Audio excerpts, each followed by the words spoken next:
As I was growing up, as a young toddler, being surrounded with family and friends all the time who loved me and supported me and accepted me obviously for who I was and what I was, I didn't know and didn't even realize that I was different to everybody else. I mean, I looked different, I knew that, I'm sure I knew that, but I didn't think it was such a big deal because I knew that I was just like everybody else, just looked different. And I guess the first time where my mum tells me that I realised that I was different to everybody else was when I went to kindergarten. And on my first day, she said I just cried and cried and cried and didn't want to go the next day because all the kids would tease me and point their finger at me and laugh at me and reject me, and I felt very much alone when I went to kindergarten. And I always had support from my parents and my family always to just know that I was special. Everybody told me, Nick, that's okay, you're just special. I didn't want to be special, you know, I wanted just to be like everybody else. And as I went through school, I learned how to do things like everybody else, like write with my foot and type with my foot. As I grew up, I started asking questions to mum and dad, knowing that now I was different to everybody else, and people asked me what happened. And I didn't know. You know, I couldn't give any answers. I say, well, it just happened. I mean, we don't know. And I really got upset sometimes because there were no answers. And every time I asked my mum and dad, you know, why did this happen? And they saw the distress in my heart. They saw the frustration I had in me.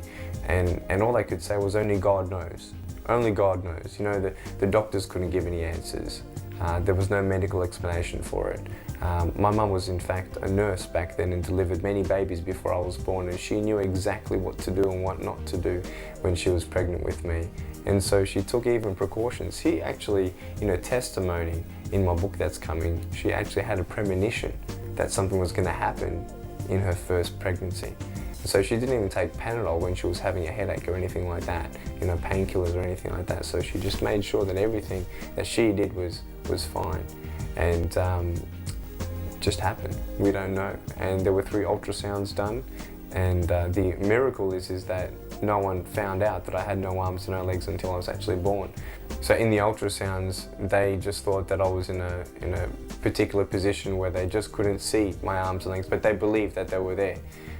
Because we take it for granted every baby is born with arms and legs. So when I was born, my parents' reactions were obviously just shock.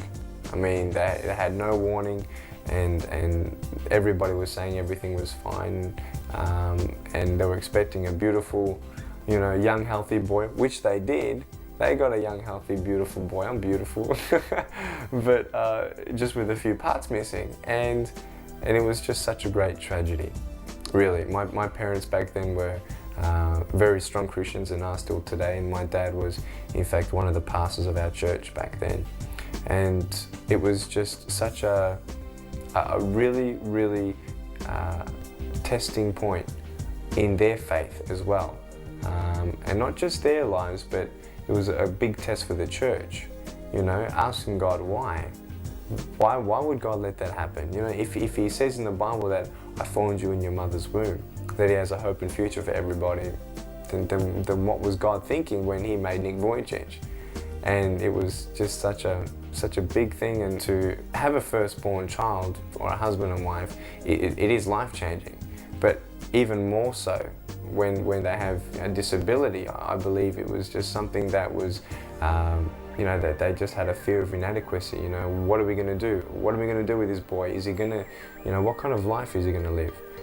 My dad actually initially thought that I was just going to die, but they found out that no, I have everything else is working fine, and I was going to live. And they were going through many stages, stages of denial. Sometimes thinking, no, this is not happening. You know, this is just a nightmare. You know, they thought that any moment now they're going to wake up from this nightmare. And my parents went to doctor to doctor to doctor, and just tried to find out and trying to reason with this, and trying to just comprehend what happened. And for some reason we want to have that comfort of just understanding the situation. And they were looking for an answer, and no one had any answers. And there are many times in our life where we are looking for answers and we don't get them. Sometimes we will not get some answers. And this is where we walk by faith and trust in God. And my parents realized this, that hey, this is my son and my own flesh and blood, and God has blessed me with this child, and He's going to give me sufficient grace to raise him with wisdom, with grace, with compassion, and with love, just as if I had arms and legs. Because God does have a reason for everything. But it took several months for them to come to that stage of peace, and where they could fully commit all that I am to Jesus Christ and for His purpose.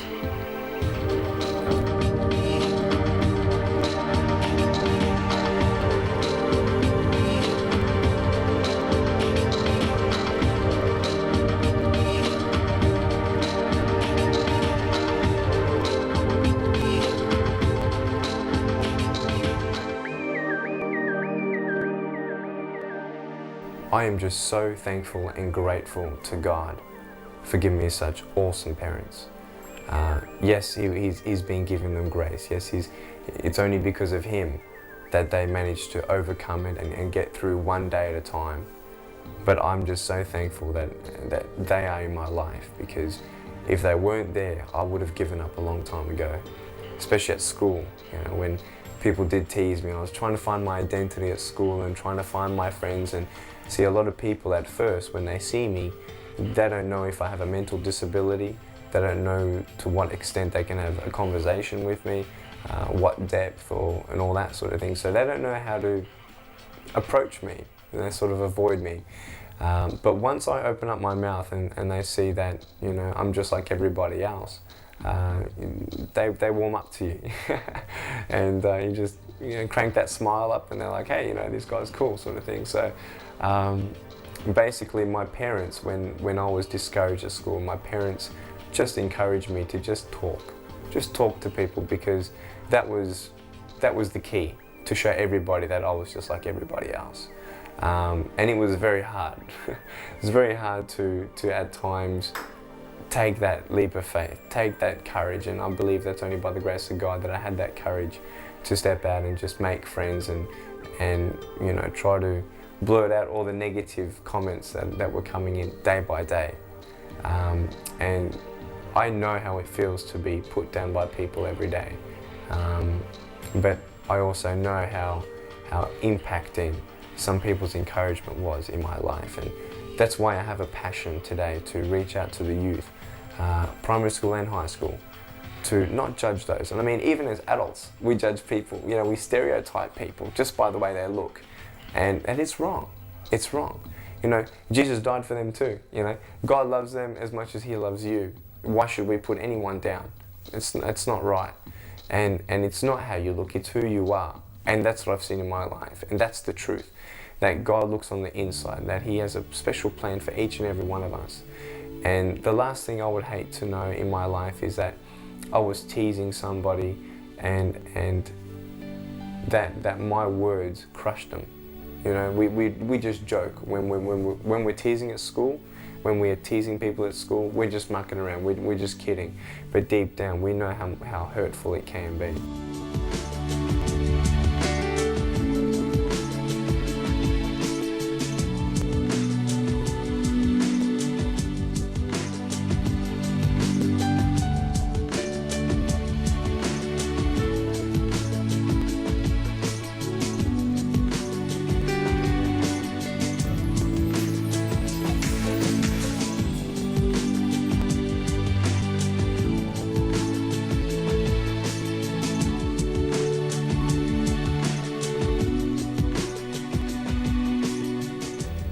Eventually, my confidence grew and grew, day by day, having the support of my family and now having my friends beside me.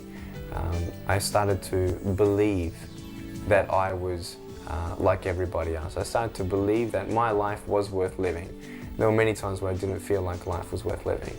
But this confidence grew and grew, and I praise Jesus that He gave me that comfort through the struggles. But gaining respect from students, I also realized that I had a gift for speaking, and a lot of people looked up to me in many ways.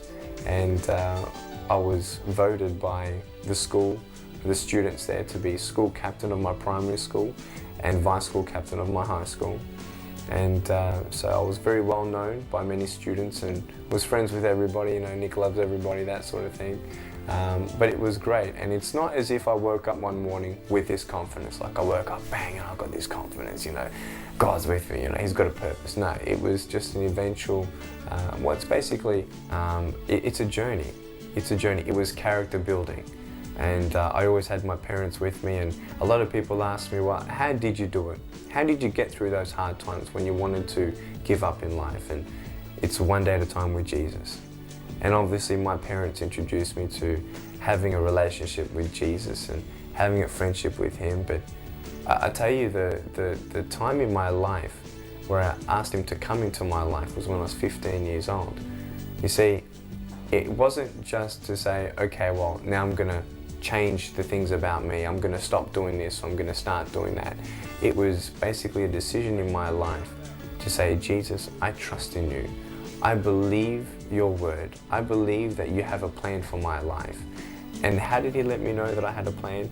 Not just from Jeremiah chapter 29, verse 11, where it says that God has a plan, a hope, and a future for our lives, but a story that I read in the Bible changed my life and convinced me that God is with me. And it was in John chapter 9 where a man was born blind, and there was no reason for it, quote, medical reason. Back then no one knew why and had no answers as to why this had happened. And I know that in my life I had no answer to why I was born this way. And so as Jesus was going through this village and came across this man, people were asking Him, why was this man born blind? And Jesus said it was done so that the works of God may be revealed through him. And it just hit me so hard. All my life, all I've wanted was to know that somebody understands. Just someone knows what I'm going through. Because no one knew what my pain was. And that's why I didn't believe people when they said everything's going to be okay. Because they didn't understand what I was going through. They didn't know my future. But Jesus did. And He does. And He has a reason for everything.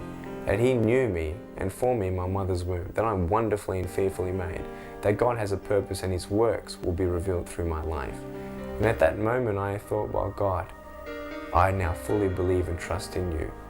That you do have a plan for my life. And I want to start a friendship with you.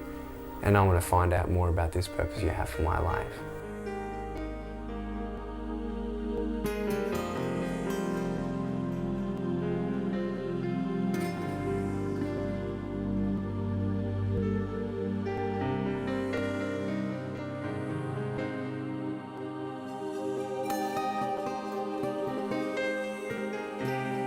And so when I said this prayer to Jesus, Jesus, forgive me of all that I've done wrong, and I thank you, Jesus, that you died on the cross for my sins, and that I have a hope and a plan in you and a purpose. This peace just flooded over my heart, because not only was I very burdened with the disability that I had and the situation that I had, but I was also burdened with much guilt in my life. We've all done something wrong, and I always thought of God, obey the 10 Commandments, and you got to stop doing this, you got to stop doing that, a God of regulations and rules. But it's not that. It's when you decide to live for Him, and He changes you bit by bit, and you don't want to swear anymore. He changes your heart. And not only does He change your heart, but as you ask Him to reveal more of the plan He has for you, He does. He doesn't reveal it to you straight away. And He doesn't change you straight away. It's that journey that I'm talking about with Jesus. And He doesn't promise a life of smoothness. He doesn't promise an easy life. He doesn't promise that when you go through the fire, I'm going to put out the fire. He says, when you go through the fire, I'm going to be with you. And this is it. Asking Jesus to come into your life, all it means now is that He's with you. And I recall and recollect a poem that did touch my heart very deeply. It's called Footprints. It's very famous. And it's a beautiful story of a man walking along the beach in the sand with Jesus. And the man looks back and he says, how come in the easy times of my life, I saw 2 footprints, and in the hard times of my life, I only see 1? And Jesus says, through the easy times, I was walking beside you, but through the hard times is when I carried you. And it just touched my heart to just know that God is with you. That even when you don't see those footprints next to you, even when you don't feel like God is next to you, it's then He carries you. And by giving my life to Jesus, I know that God is in control. My life is in His hands. I don't need hands. I don't need feet. God is carrying me. Jesus is with me all the way. And that's awesome about God. But the greatest thing is that I now, having Jesus in my heart, have discovered an awesome purpose and joy in my life. Everybody wants to find their purpose in life, and I've found mine. And that's to give hope to the world in any way that I can, from the smallest ways to the biggest ways. But I've seen the greater purpose of my disability, that when people see me without arms and legs, they can tangibly see that you can, by God's grace, conquer any struggles and any circumstances. That no matter how big your storms are in life, that God is bigger. That He has a purpose for even the worst parts of your life. That all things come together for the good. And there is no greater joy than knowing that Jesus is with me all the way. That He will never leave me. That there is a greater purpose to each and every storm in our life. And maybe you have a storm or some circumstance in your life that you don't see that greater purpose right now. You don't have that joy or peace. And all we have to do is just call upon Him, and He will give you that grace, and He will give you that clarity of vision day by day, of knowing that every single downtime we have, that God is molding us, He's making us, and He's making me into the man He wants me to become. And I want to challenge you that if you don't have that purpose, but you know that you're wanting something more to life, there's got to be more to life. I want you to know that you can find it in Jesus, and He's only a prayer away.